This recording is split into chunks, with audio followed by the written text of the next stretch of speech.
Fala pessoal, sejam bem-vindos ao primeiro especial Oscar da Brasil Paralelo. A gente vai fazer uma série de vídeos comentando essa que é a cerimônia mais tradicional do cinema e também tem sido nos últimos anos a cerimônia mais criticada, tem sido alvo de muitos questionamentos por parte dos espectadores, por parte da indústria do cinema, por parte também dos jornalistas que acompanham essa parte mais cultural. Estou aqui com o André Brandão. E aí, pessoal? Júlia Mostaro. E aí, pessoal?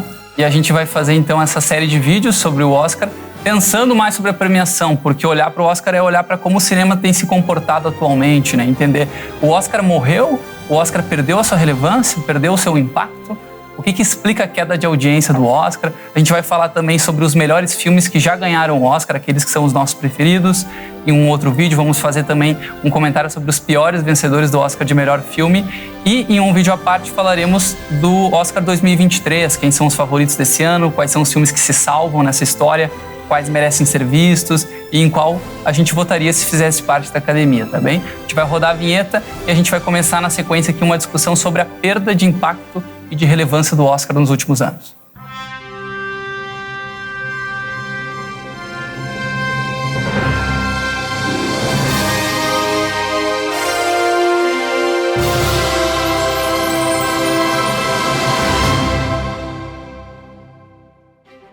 Júlia, eu começo contigo. Quando a gente olha para a audiência do Oscar, é bem claro, né? Uma queda e, de certa forma, uma sensação meio qualitativa de que as pessoas, elas meio que não confiam mais na premiação, elas parece que têm um pezinho atrás, assim. Isso é bem claro só de você olhar para os dados, né? Não é nenhuma teoria da conspiração que a gente está surgindo aqui, que o Oscar perdeu a credibilidade, perdeu a importância e não é um evento que as pessoas se importam tanto quanto era algumas décadas atrás ou até 20 anos atrás, né? Então, desde 2014 que a gente não tem uma audiência, uma audiência, né, de tamanha relevância, né? Acho que 2014 foi o último ano que teve mais de 40 milhões de pessoas assistindo. E depois disso, um número relevante é 2021, no meio da pandemia, que teoricamente foi um ano que as pessoas consumiram mais o cinema, os streamings bombaram, assim. Então, a gente teve uma audiência de 10 milhões de pessoas. Então, foi uma queda muito grande. Foi a maior queda, né? Se pegar de 2014 a 21, então saiu de 40 milhões de espectadores médios para 10 milhões. Perderam 30 milhões de audiência. É uma coisa impressionante. Mais da metade da audiência. Sim. E ano passado, a Academia até fez alguns esforços, André, do tipo, cara, vamos colocar filmes mais populares nos indicados, vamos fazer uma cerimônia com mais apresentação musical, vamos encurtar algumas categorias. Inclusive, eles tiraram categorias técnicas bem relevantes e jogaram para fora da premiação, né?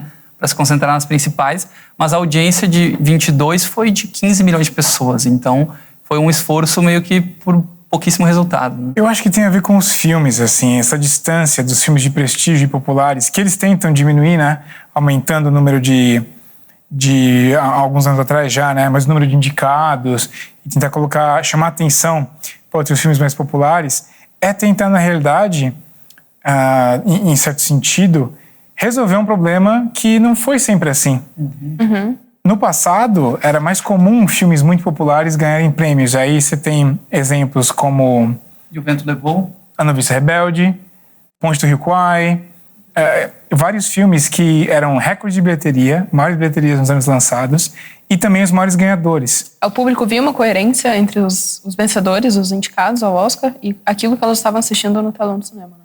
E não eram filmes premiados por terem boa bilheteria, mas é porque realmente os estúdios conseguiam fazer audiência nos seus principais projetos, né? Sim. As pessoas saíam de casa para assistir a um evento cinematográfico de qualidade, não necessariamente a um evento baseado numa estratégia de fanbase, como são os filmes hoje de super-heróis e tudo mais. O público era outro também, a faixa etária que consumia, claro, era nos Estados Unidos, assim, o cinema, depois do Griffith, assim, logo no começo, na virada do século ali, nas primeiras décadas, quando o cinema cresce, ele vira parte do DNA dos americanos de um jeito muito profundo, né? A cultura de ver filmes. Mas o que aconteceu é que o grande chamariz para os filmes, o que realmente atrai a bilheteria, são temas e estéticas e situações que funcionam mais para pessoas mais jovens. Então, o público mudou. O tal do filme para adulto diminuiu ou morreu, alguns radicais diriam, né?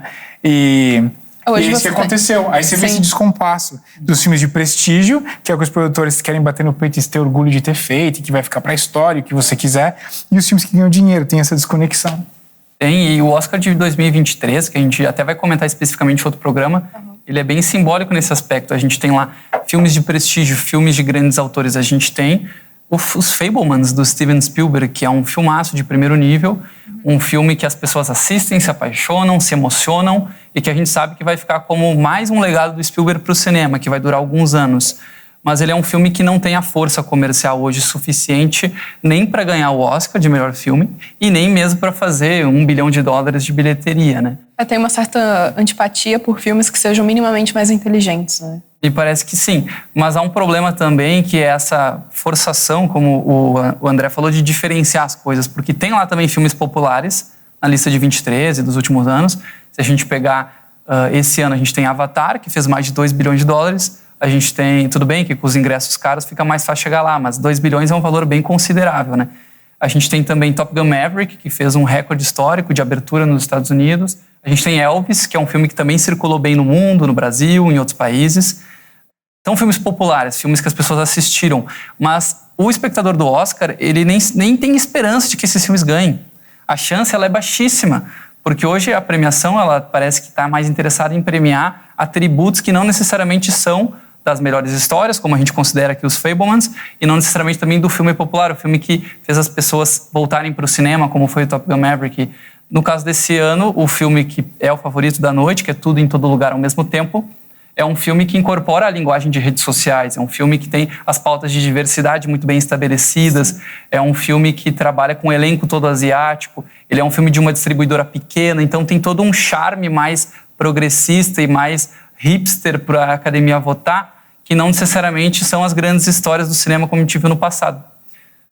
Ultimamente, assim, acho que tem uma tendência muito grande da gente ver nos próximos anos muitos filmes na tela do cinema com recortes, como se fossem screenshots de lives no Instagram, em social media, em TikTok, ter esse novo formato assim, de mídia também dentro do cinema. Que é uma forma mais veloz, né, de você consumir um conteúdo, você não tem que ficar muito tempo prestando atenção, tentando entender o significado daquilo e só consumir de forma fácil, do que costumava ser os clássicos que venciam no passado, né? Nessas gerações agora, por exemplo, a minha mãe, ela adora o Fred Astaire.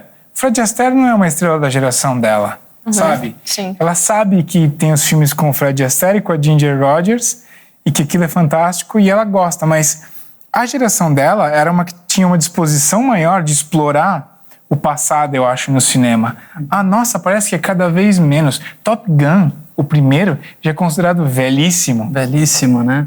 Tem uma estética que desagrada a pessoa hoje em dia, né? Sim. E aí você vê isso cada vez mais acelerando. Então, o espaço para trás, parece que esse repertório de filmes a explorar pro passado é cada vez menor quanto mais para frente a gente anda. E essa desconstrução toda que está tendo no conteúdo do cinema, até no formato, não só na mensagem mais progressista que vem passando, eu duvido muito que agrade até as pessoas mesmo progressistas que estão assistindo aquele conteúdo.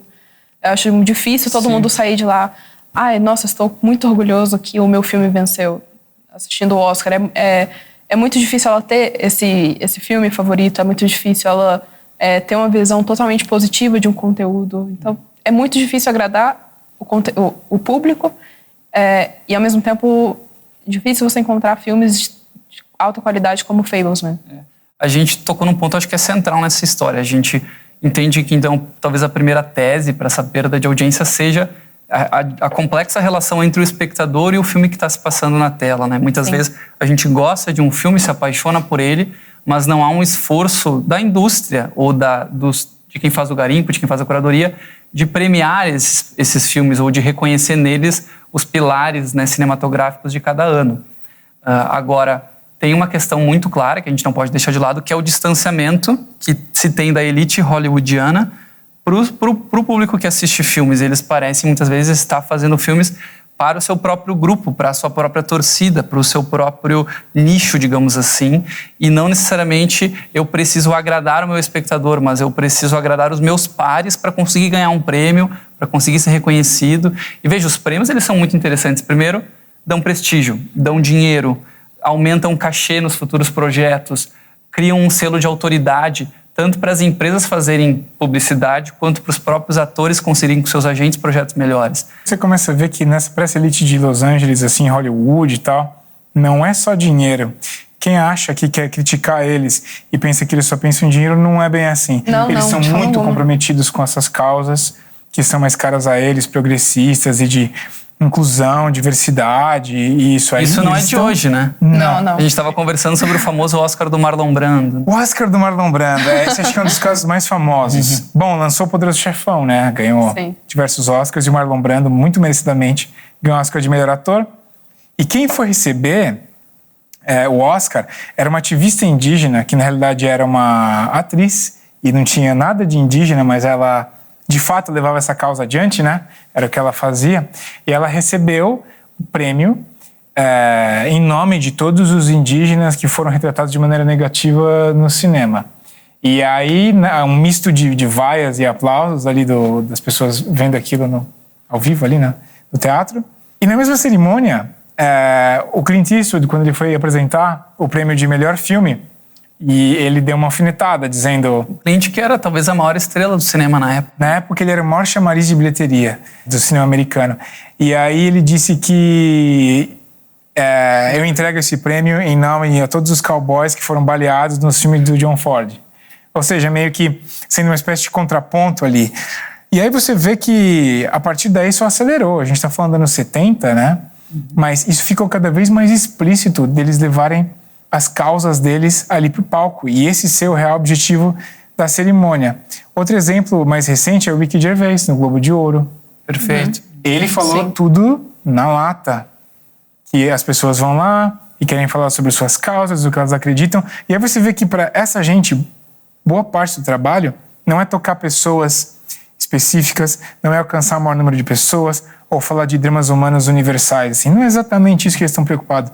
Eles estão preocupados em avançar as pautas que são caras a eles, apesar de não representarem a maioria das pessoas que viu o filme. É como se Hollywood estivesse programando a sua própria destruição, né, ao mesmo tempo. Porque é ela mesma que está tentando desconstruir o que os seus grandes feitos do passado, suas grandes obras que estrearam o cinema americano como o cinema global. Sim, para quem assistiu a nossa série, A Sétima Arte, ficou muito claro o quanto a camada política dos filmes ela está presente nas grandes obras do cinema, e isso é inevitável, até pela natureza narrativa dos projetos. Só que tem muitos filmes que param nessa camada de interpretação, eles não conseguem transcender isso de nenhuma forma, né? Os elementos simbólicos são muito rasos, os personagens não têm nenhum arco de desenvolvimento, as histórias elas mostram coisas que não são a realidade vivida pelas pessoas, não há uma identificação clara das pessoas com aquele universo, como no caso do Tudo em Todo Lugar ao Mesmo Tempo. Os artifícios de linguagem usados, os recursos cinematográficos são muito pobres.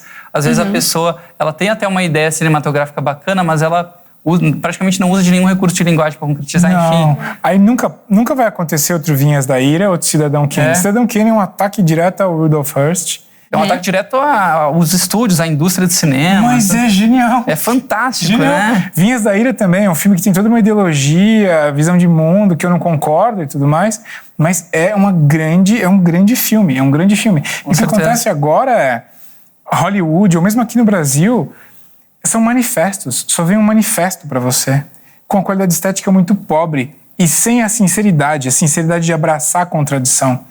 Cidadão Kane abraça uma espécie de contradição sobre o personagem. Não é só um ataque, porque para você conseguir ser profundo e tentando ser sincero, não vira um ataque perfeito que você só aborda de um ângulo, entendeu? A própria estrutura do filme é baseada nisso. Sai de depoimento sobre o cara que morreu. Vinhas da Ira também abraça toda essa questão imperfeita do mundo, mesmo com uma visão ideológica muito específica. E esse nível de seriedade, de sinceridade nos trabalhos, parece que está morrendo. O Sindicato de Ladrões, que passou pela plataforma, também um vencedor do Oscar em 55, é um filme com uma camada política muito considerável. Aquela comissão de crimes portuários lá que está presente em todo o filme, em todo o drama do boxeador, do Marlon Brando, que é o Terry Malloy, nada mais é do que uma representação do Comitê de Atividades Anti-Americanas, da RUAC. Então ele está falando sobre a própria história política de Hollywood no filme, mas ele faz isso com uma elegância, ele faz isso com uma forma, digamos assim, mais sofisticada, né? Não é um manifesto jogado na nossa cara. Eu acho que uma prova disso que você está falando, né, é que grandes filmes que têm lançado nos últimos anos, eles são uma forma, ou uma continuação desses filmes antigos, como é o caso do Top Gun, ou eles são uma nova versão desses filmes antigos. Então, é difícil você encontrar um material novo, original, que tenha essa sinceridade que o André falou. Né? E muita gente critica essa abordagem progressista, mais à esquerda, no cinema de uma forma rasa, assim. A gente precisa admitir isso como se fosse um problema. Não vejo nenhum problema de um diretor pegar um projeto que ele acredita. Não, claro. E para defender uma ideia que ele acredita, usar de recursos de linguagem para concretizar aquela ideia. Isso é o cinema. Sim. Agora, o que a gente percebe no Oscar, que justamente é o que a gente está conversando, o centro dessa questão, é que a premiação tem, digamos assim, privilegiado filmes que cumprem com certos requisitos, que cumprem com certas agendas e não necessariamente os melhores filmes indicados em cada ano. A gente puxou aqui a lista, por exemplo, dos últimos 6 ou 7 anos e os filmes vencedores, a gente começa lá em 2016. Spotlight, um filme sobre o caso real de um jornalista que investigou casos de pedofilia na Igreja Católica. Moonlight, um filme sobre um jovem negro gay que enfrenta um processo de reconhecimento e descoberta da própria sexualidade. A Forma da Água, um filme sobre uma mulher que não consegue se relacionar com os ambientes e encontra amor num peixe gigante.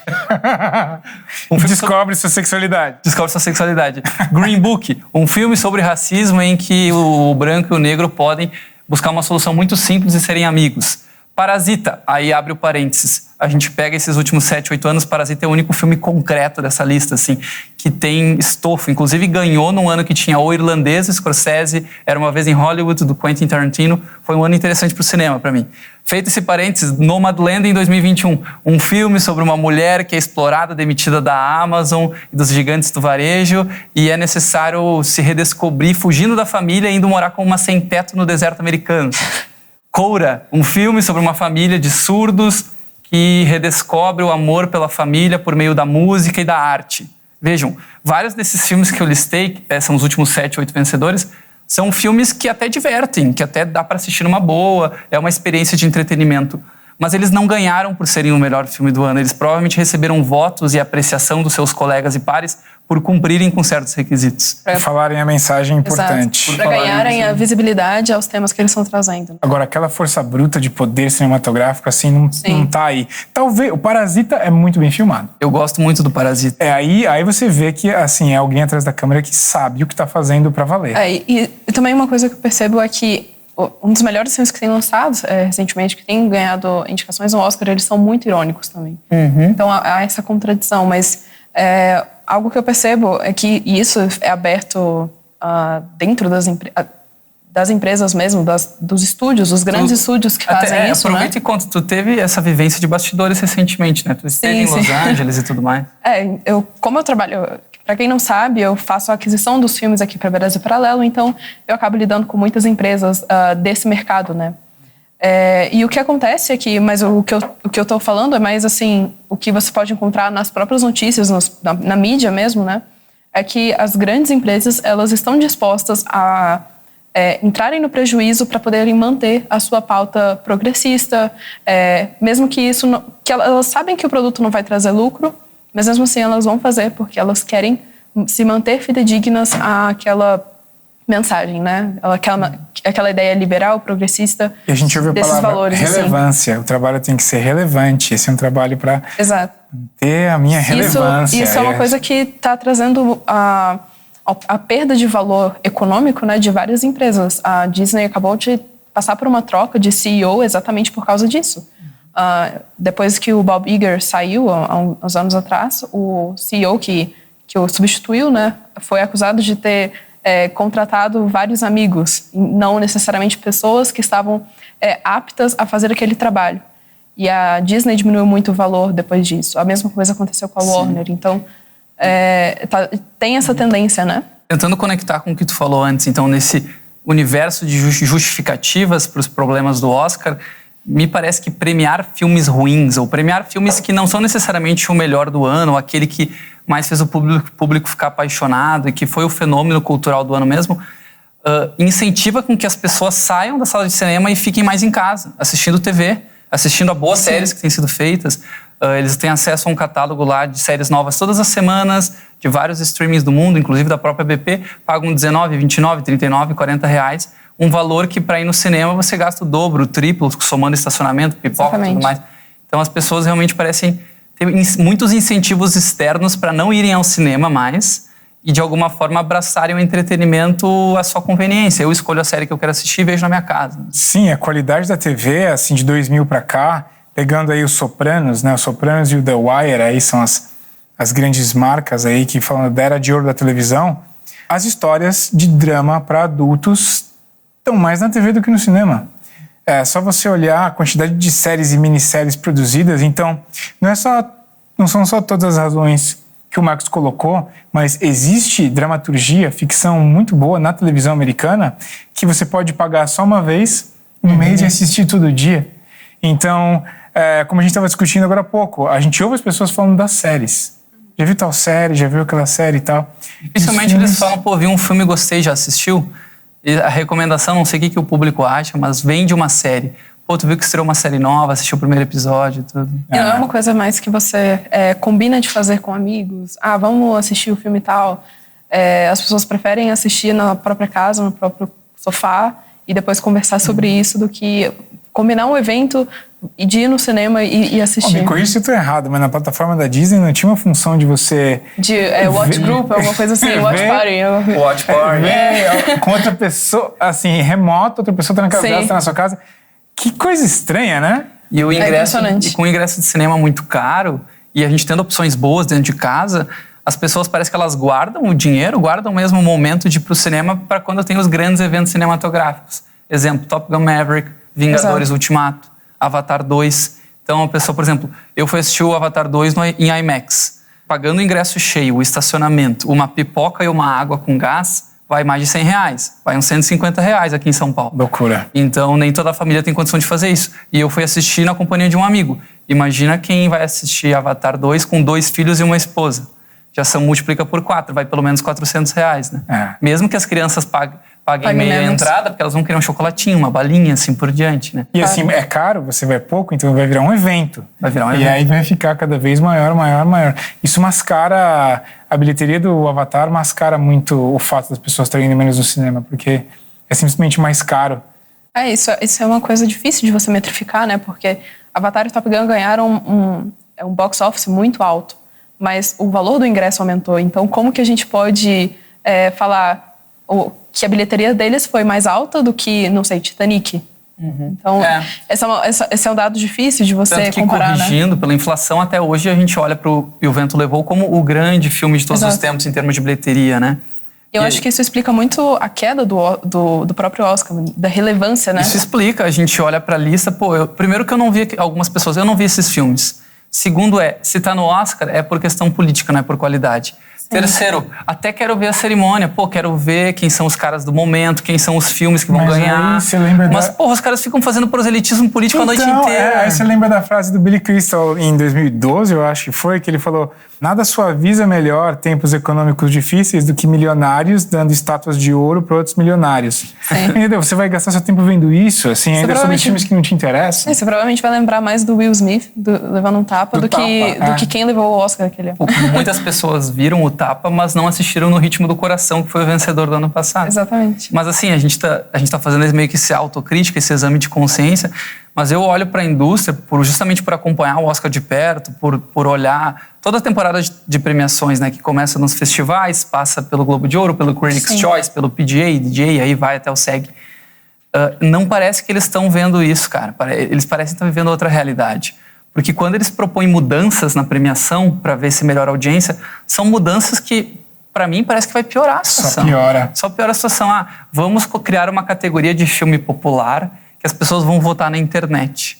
Não, meu amigo, o filme popular que as pessoas amam precisa estar na lista do final do ano. Não é a galera do Twitter que vai votar. Outra dúvida, vocês querem que as pessoas realmente assistam 3 horas num domingo à noite? Vocês não agendam o Oscar no dia que tem jogos de futebol americano, porque isso tem mais audiência nos Estados Unidos do que a premiação do Oscar. Claro. E, enfim, são muitos motivos. Vocês querem ter concisão, vocês querem fazer, sei lá, uma retransmissão no Twitter, no YouTube, conseguir uma audiência de redes sociais, façam, mas encurtem a premiação. 3 horas e meia num domingo à noite, as pessoas têm que trabalhar no dia seguinte, né? As pessoas têm mais o que fazer. Então, encurtem os discursos, enfim. Tem tanta coisa simples que poderia ser feita. E aí eles vão lá e, por exemplo, tiram a categoria de montagem e fotografia da premiação. Não, são prêmios que vão ser entregues antes.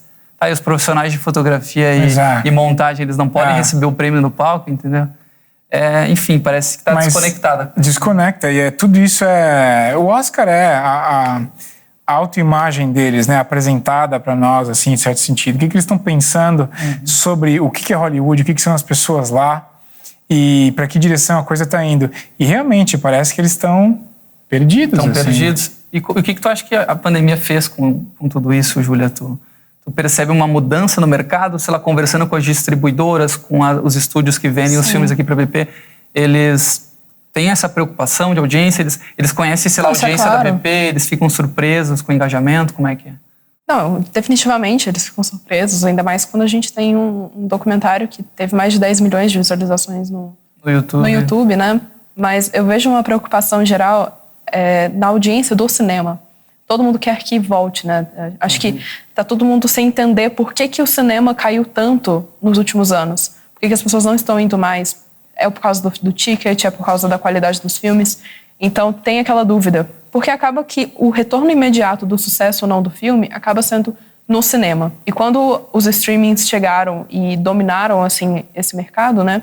Principalmente na pandemia, quando todo mundo ficou em casa, ninguém podia ir no cinema, todo mundo ficou assistindo filmes na Disney, Netflix, que seja, houve essa preocupação geral, porque essa métrica não é muito boa e ela não traz a rentabilidade que trazia 20 anos atrás, quando você lançava um filme novo. Sim. Então tem de fato essa preocupação, assim. Eu comentei há pouco sobre, eu acho que eles são meio perdidos, né? Eu vou dar um exemplo para a audiência que acho que algumas pessoas já ouviram falar, mas talvez não tenham acesso aos detalhes. A academia como um todo, ela é composta de profissionais da indústria, essa academia de artes e ciências cinematográficas. Claro. Então tem lá o grupo de fotógrafos, o grupo de estilistas, o grupo de trilheiros, o grupo de atores, enfim, são lá umas 15 ou 16 categorias técnicas. Eles têm condições de convidar pessoas para a academia. Se, por exemplo, um grupo de 2 ou 3 pessoas, se a gente faz parte aqui do sindicato de fotografia, a gente quer convidar um colega nosso, a gente pode convidar. Ou se ele recebe uma indicação ao Oscar ou até um prêmio, ele também ganha a possibilidade de fazer parte da academia. São as formas de entrada, né? Convite ou nomeação. Só que essa forma de entrada, com o passar dos anos, passou a ser vista com maus olhos. Então a academia ela passou a fazer convites em larga escala para as pessoas para mudar o perfil da academia. E isso aconteceu justamente quando tu olha a queda de audiência. Até 2014, 40 milhões de pessoas assistiam. Depois passou para 33, 30, 27. E o que aconteceu em 2015, se não me engano, foi o ano do Oscar So White. E teve toda aquela polêmica de nenhum indicado negro, nenhuma mulher indicada para a categoria de direção, enfim. Foi um assunto já debatido, a gente não quer voltar no tempo. Mas uma coisa que talvez as pessoas não saibam. Em 2016, a academia divulgou então uma pesquisa fazendo tipo um meia-culpa, dizendo quais são as pessoas que fazem parte da academia e por que eles querem mudar. Eles divulgaram o seguinte, 93% dos membros eram brancos e 76% homens. E a idade média 63 anos. Então eles falavam, não, tem que mudar, tem muito velho branco, rico, isso não pode ser assim, essa não é mais a realidade do cinema. E eles fizeram um convite para mais de 2.000 pessoas, se não me engano naquela época a academia tinha uns 6.000, 7.000 membros. Em 2023 já tem 10.000 membros ativos. Eles fizeram 2 coisas, um convite em larga escala para mudar o perfil da academia, muita mulher, muito membro estrangeiro, muita diversidade. Eu até peguei o termo, eles chamam de minorias subrepresentadas. Então eles meio que dobraram o número de mulheres dessas minorias, fizeram um mapeamento e convidaram as pessoas por isso. E a segunda mudança foi que eles acabaram com o voto vitalício. Então imagina lá, o Brian De Palma foi indicado ano X, ele poderia ficar o resto da vida como membro da academia. Então eles cortaram o voto vitalício e de 10 em 10 anos tem que ser renovado. Claro que para o Brian De Palma eles vão enviar um convite para renovar o voto quando terminar o ciclo de 10 anos. Mas para os velhos de antigamente, que não tem mais importância na indústria, eles vão limpando o público mais antigo e vão mudando o perfil com a entrada desses novos. E aí é o lema da Hollywood woke, né, como fala, deixa o passado morrer. Deixa o passado morrer. Eu vi no YouTube, eu preciso achar esse vídeo de novo, mas o cara pegou todos esses filmões, era Star Wars, Marvel e tal, e ele só compilou as frases de deixa o passado morrer, esquece o passado, esquece seu pai, esquece sua mãe. Aí você vê que tá nos filmes, os grandes filmes da indústria aí com grana, e tá no comportamento deles. Eles querem realmente se separar. Aí você começa a pensar, pelo menos eu aqui ouvindo o Marcos, que o que eu falei da distância no passado a ser explorada, diminuir cada vez menos, parece algo que rima, no mínimo, com todo esse movimento, né? Sim. Eles começaram em 16, só para fechar, e que agora em 2020, 2021, eles terminaram de fazer essa mudança. Foram mais de 2 a 3 mil novos membros. E esses membros, quando tu convida alguém por um critério socioeconômico, racial, étnico, seja lá o que for, tu tá deixando de usar o parâmetro do passado, que era mais assim, critério técnico de pares, ou então uma nomeação, que era um sinal de autoridade, um sinal de qualidade. Então Sim. parece que tu até dá o pleito, tu dá tudo para pessoa, tudo que a pessoa precisa para começar a votar não por qualidade técnica, mas votar por preferência política, por amizade, por coisas. E curiosamente a academia anunciou a mudança em 16, né, divulgou essa pesquisa e falou, vamos mudar. E de 16 para cá a audiência caiu e os filmes premiados, a gente olhou para a lista aqui, Coincide perfeitamente. não me parece que foram muito Se a interessantes. gente fosse apostar, o que dá pra dizer é eles não vão ser muito longevos. Não acho que eles vão ser revisitados muito. Igual os que a gente fala, que daqui a pouco vai ter 100 anos Cidadão Kane, entendeu? Vai ter gente vendo ainda. E esses novos parece que eles vão sumir. Não sei, Júlia, mas assim, Coda de 2022, Moonlight em 2017, a gente pega lá O Artista de 2012, O Argo do Ben Affleck lá de 2013. São filmes que hoje em dia tanto faz, tanto fez, Faz. né? Acho que as pessoas nem lembram mais, né? A Forma da Água, eu lembro que todo mundo assistiu e falou, mais um filme cult que eu não entendi. E aí ficou essa impressão, assim, com os Oscars, né? Mas assim, fazendo também o processo inverso, a gente já listou um monte de coisa aqui. O Oscar, ele ainda tem uma importância, porque assim, seria até hipócrita da nossa parte fazer essa crítica e não reconhecer o seguinte, os profissionais da indústria, a sua maior parte, são profissionais sérios. Eles trabalham com cinema porque eles são apaixonados por cinema. Eles sonham ser reconhecidos em Cannes, em Sundance, em Toronto, no Oscar, em Veneza. Para eles é muito bom esse reconhecimento. Claro, como eu falei, aumenta cachê, aumenta a possibilidade de participar de outros projetos, mas também é um selo de qualidade que ele recebe. Os estúdios querem poder usar, por exemplo, Casey Affleck, ganhador do Oscar. É muito mais interessante divulgar um filme do que só divulgar Casey Affleck, o irmão do Ben Affleck. Né? Tem formas e formas de fazer publicidade. Só que e o Oscar, ele ainda é uma forma da gente ir lá e garimpar. Cara, tem uns 2 ou 3 filmes bacanas. A gente fez um programa que vai ao ar no especial Oscar, e a gente cita Fabelmans, Tar, Top Gun Maverick. A gente fala alguns outros exemplos de filmes interessantes que o Oscar garimpou e levou para a premiação esse ano. Mas é triste ver essa queda de audiência, queda de relevância, descrença da população e a percepção de que eles não parecem estar tão interessados em resolver o cerne do problema. Eles estão encontrando fumaça externa e não estão olhando para dentro de si. Né? Sim, é porque o que para eles se apresenta como a solução, na verdade, é o problema, né? É aquilo que, se vocês não assistiram ainda no documentário da Sétima Arte, tá perfeitamente, o parasita pós-moderno. Por exemplo, o Ben Shapiro, né? Ele é um conservador de direita lá dos Estados Unidos, que trabalha também com mídia. E ele fez uma série de entrevistas, né, no passado com os próprios produtores, as pessoas que ficam por trás da produção desses filmes. E elas mesmo confessam que é muito difícil você crescer em Hollywood se você não for esquerdista, né, se você não for de esquerda. Então, e é muito importante que você tenha essa moral mais liberal, assim, para poder ter as suas ideias levadas em consideração, ter essa relevância por trás daquilo tudo. Então, isso mostra que o problema, na verdade, está nesse DNA, né? Mas, de qualquer forma, eu acho que por toda a tradição do Oscar, por toda a relevância que ele teve nos últimos anos, não é uma coisa igual o Marcos falou, que a gente deve falar, está horrível, acabou.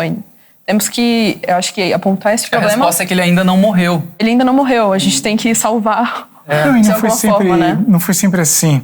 É que, olha, uma carreira tentando fazer filmes, se você é alguém que não nasceu numa família que está dentro do negócio, é muito duro. A concorrência, para conseguir entrar lá... Esse é outro ponto, muito bom. É brutal. Você precisa realmente ser talentoso, conseguir se conectar de alguma maneira.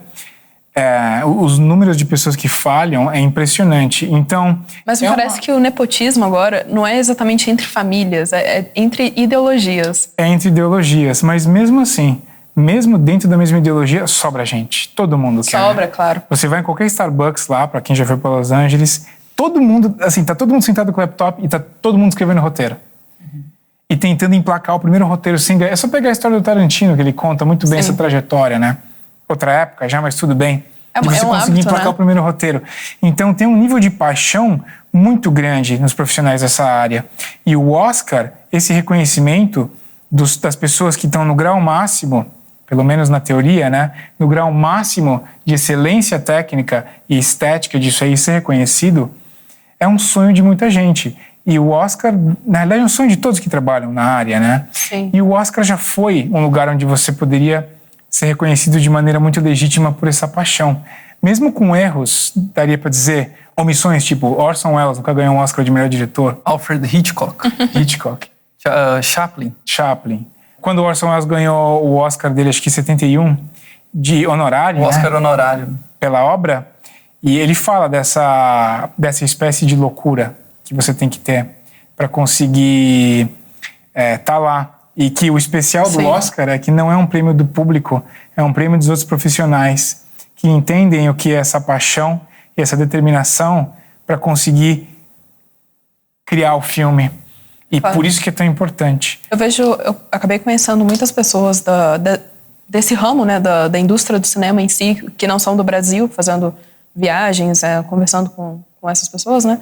E em muitas delas eu vi essa característica, esse sonho de algum dia poder ir para Los Angeles e ganhar e ter uma carreira de sucesso, ser encontrado lá, ser reconhecido, né? E quando você vai de fato em Los Angeles, ela está mais parecida com uma cidade fantasma do que como o sonho hollywoodiano de, sei lá, 30 anos atrás. Então é muito triste ver como é que isso foi para um caminho de decadência e acabar assim mesmo com esse sonho, né, que muitas pessoas, seja de fotografia, seja atores, roteiristas, têm e não conseguem concretizar por causa dessa queda, né? Para mim, um dos grandes da história do cinema é o Walt Disney. Assim, quando ele estava realmente no comando ali da empresa dele, ali nos anos 40, final dos anos 30, 40, e lançando coisas que realmente marcaram a época, né? Ele também ganhou um Oscar 2 anos depois do lançamento da Branca de Neve, com 7 mini Oscars pelo impacto do trabalho dele. E ele, na vida dele, ele é um cara que era valores de família, queria fazer a coisa certa. E qualidade sempre ganha. Essa é uma das frases dele. Qualidade sempre ganha. E ele era alguém que era muito reconhecido e respeitado como um criador, como um artista e também como homem de negócio. Então, Hollywood já conseguiu ter figuras assim, que realmente estavam preocupadas em passar boas mensagens, falar dos valores que pertencem àquele povo mesmo e subir a excelência técnica no nível máximo possível. Tanto que ele é um cara que arriscava tudo. A pressa falia cada novo filme numa certa fase e tal. Então Hollywood já foi esse terreno de grandes artistas, de aventureiros, e agora parece que não. Parece que é jogando no lado Sim. seguro político, no lado seguro financeiro. Um exemplo, o Oscar de 39, de 40 filmes de 39 concorreram. E O Vento Levou, O Mágico de Oz, No Tempo das Diligências e A Mulher Faz o Homem. Nossa. Se não me engano, concorreram todos um contra o outro. E O Vento Levou ganhou. São um exemplo. A Era de Ouro de Hollywood é um recorte histórico onde a gente percebe um esforço dos estúdios e um esforço dos criadores de fazer grandes histórias que se conectem com a população. E ali naqueles anos o Frank Capra chegou a ser diretor da academia. Então era um ambiente de luxúria, de glamour, de muito dinheiro, de muita causa política, mas o cinema ele ainda parecia que era o centro das coisas, né? O ato de fazer filmes, grandes filmes. E isso se perdeu com o tempo. Não que só tem filme bom dos anos 40, eu acabei de citar. Não. O Oscar de 2020, que premiou Parasita, eu achei muito bom. Teve outros filmes que eu não citei aqui, falei do Irlandês, do Era Uma Vez em Hollywood, e do Parasita, mas sim, excelentes filmes. Foi um ano de produção muito interessante, mas é exceção. A regra tem se tornado uma qualidade média, fraca, e diferente do que o Walt Disney disse, hoje em dia eu acho que a qualidade não está ganhando mais. Não. Precisa de mais Walt Disney, né, na indústria para poder lutar. Precisa de aventureiros, pioneiros, Exato. Caras que arriscam tudo. E caras bons, né, que tenham boas histórias e consigam levar para frente isso, por mais que tenha toda essa ideologia progressista aí no meio. E é, assim, algo que encapsula muito essa paixão que a pessoa tem que ter. Foi quando o Kubrick ganhou um prêmio honorário da Guilda dos Diretores, acho que era em 98. E é o Kubrick, ele é todo esquisitão, ele mandou um vídeo, ele não foi. Né? E lá ele fala sobre como fazer filmes é tão difícil. Ele fala que você dirigir um filme é igual você tentar escrever Guerra e Paz andando num carrinho bate-bate no parque de diversão. É quase impossível. E quando você acerta, quando você tem a sensação que você chegou lá e fez alguma coisa que importa, é uma sensação, uma realização tão grande que a frustração que segue depois, para você tentar conseguir de novo, é o combustível para você continuar caminhando. E eu acho que pessoas animadas dessa maneira, com uma paixão sincera, dispostas a arriscar, conectadas com o que as pessoas querem ouvir, querem saber, querem explorar do ponto de vista humano, real, mas podendo pegar essa semente do que as pessoas querem, conseguir elevar e se arriscar de maneira sincera. E eu acho que esse ano o Spielberg faz isso. Eu acho que é isso que falta e é isso que faria esses filmes do Oscar conectarem de novo com o público. Ele falou tudo, né? Não precisa falar mais nada. Esse é o especial Oscar da Brasil Paralelo. Esperamos que vocês estejam gostando. A gente também vai disponibilizar aqui no canal da BP um vídeo sobre o Oscar 2023. A gente fala dos favoritos, fala especificamente dos filmes que estão concorrendo, entra mais a fundo nisso que o André trouxe sobre o filme do Spielberg, a riqueza, né, a espontaneidade da forma dele filmar. E a gente também vai fazer o especial sobre os melhores filmes vencedores e os piores filmes vencedores. Se vocês gostaram desses vídeos, por favor, nos deem um feedback, né, nos deem esse retorno. A gente está com o podcast Red Pill aposentado por hora, né, está descansando, a gente não tem produzido mais podcasts, mas é do interesse da Brasil Paralelo seguir com o seu editorial de cinema. Estamos produzindo a nossa primeira ficção, né? Já está na fase de pós-produção. Oficina do Diabo vai estrear na BP e nos cinemas ainda nesse ano. Também estamos disponibilizando filmes novos toda semana na plataforma. E os filmes da BP não são filmes que a Júlia, a equipe dela, vão lá, compram e simplesmente largam, né? É lógico. A gente faz um processo realmente de curadoria para que o streaming tenha qualidade, não tenha volume, mas tenha estreias semanais que façam sentido, né? E aí você ainda tem as análises que vão acompanhar todo esse conteúdo? Tem as análises, então isso é um diferencial. Você pode ver uma sinopse em vídeo para entender o tema do filme antes de assistir a ele, a estreia da semana, ou os filmes que estão no catálogo, e depois tem uma análise ali que vai pelo menos uns 20 minutos falando do simbolismo do filme, técnicas cinematográficas, um pouco do contexto histórico que o filme foi feito. Até dando exemplo, a Júlia mesmo já fez análise lá dentro da plataforma. O Brandão também. Eu lembro da trilogia Sissi, que é um clássico europeu aí, muito bom. O Brandão acabou de fazer a última, que foi do Silêncio, do Martin Scorsese, que estreou. Ficou muito boa a análise. Não tão boa quanto o filme, mas ficou muito boa. Eu já também fiz algumas, fiz a da trilogia do Dólar, do Sérgio Leone, que eu acho que são filmes de faroeste assim, muito interessantes de serem assistidos. E para quem não sabe também, as análises estão com um cenário novo, elas estão com uma cara nova, então para quem ainda não viu, já conhecia o modelo antigo, agora podem explorar esse novo modelo. E muitos filmes que ganharam o Oscar já passaram pelo nosso streaming, né? Muitos filmes. Inúmeros do Frank Capra, a gente falou nos outros vídeos do... O Sindicato de Ladrões também. O Sindicato do Lawrence da Arábia, o Rain Man, que vai estrear em breve. Exato. A gente tem o Rocky Balboa, que ganhou o Oscar nos anos 70. Sim, acho que o Lawrence da Arábia também. Lawrence da Arábia. Que vai sair logo, mas... Sim. Às vezes eles depois acertam, né? Às vezes. A gente está citando filmes muito bons aí, dos anos 70 e tal, que ganharam o Oscar, né? Sim. Enfim, o QR Code está no canto da tela, então vocês peguem o celular e, pessoal, tirem uma foto, entrem no nosso site, conheçam mais do streaming Brasil Paralelo. A gente tem uma garantia de 7 dias, então, se vocês têm algum receio, algum pé atrás, assinem, consumam. Se não gostarem, tem até 7 dias para pedir o cancelamento. Ele é todo feito ali, sem burocracia. Vai no site, questão de 3 cliques, cancela e recebe o dinheiro de volta, caso você faça esse cancelamento nos primeiros 7 dias. Obrigado, Júlia. Eu que agradeço. André Brandão. Obrigado. Valeu, cara. Então, pessoal, inscrevam-se no canal para receber a notificação dos próximos vídeos. Vão ser 4 vídeos do especial Oscar. E se tudo correr bem, faremos mais no futuro próximo. Valeu.